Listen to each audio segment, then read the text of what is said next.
An inflatable plastic balloon satellite, 100 feet in diameter, tall as a 10-story building, will be sent aloft folded accordion fashion inside a 26.5-inch magnesium container.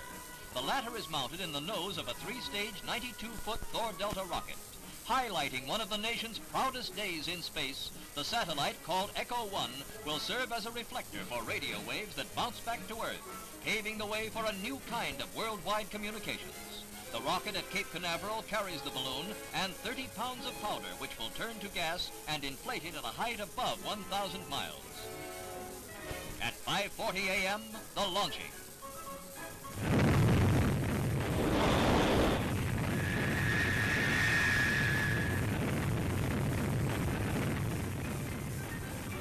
Then the tense moments while the rocket goes through the separation of the stages. It is only the second launching for the Thor Delta, and as shown in this animated visualization, it is living up to the expectations of the space experts who say it functions almost perfectly.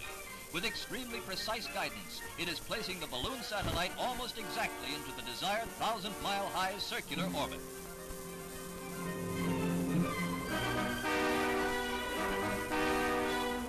"33 minutes after launching, the balloon is released and inflated by the powder inside, which turns from a solid into gas under the sun's temperature. The big balloon, visible like a bright star, quickly bounces a recorded message by President Eisenhower between stations in California and New Jersey. And here in Washington, the chief executive listens to his own voice as it sounded when bounced from the orbiting satellite. It is a great personal satisfaction to participate in this first experiment in communications, involving the use of the satellite balloon known as Echo.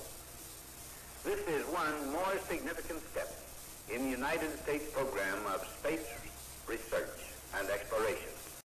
Did you just hear that?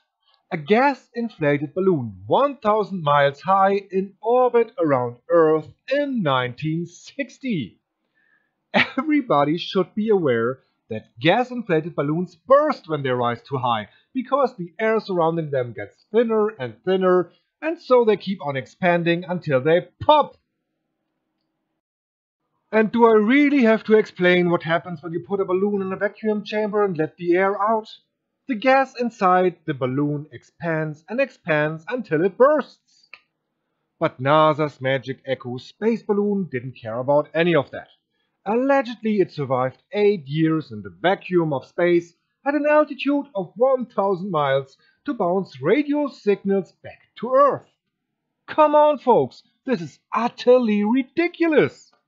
Also, how can there be a pressurized atmosphere on Earth right next to the vacuum of space without a solid barrier? Think about it. Right side. Team Jesus.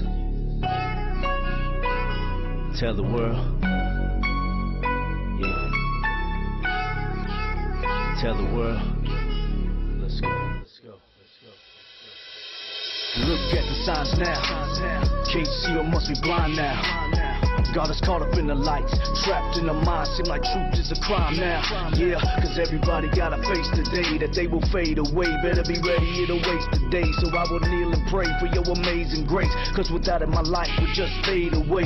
Hey, and we playing with this life now, and I don't really know what to say. So we better shine a light now, cause we gon' leave this place any day. So my mission is clear, I ain't worried about the money, only God I fear. So I pray for my people, leave a trail of tears. Thy kingdom has come, your revelation is near, yep.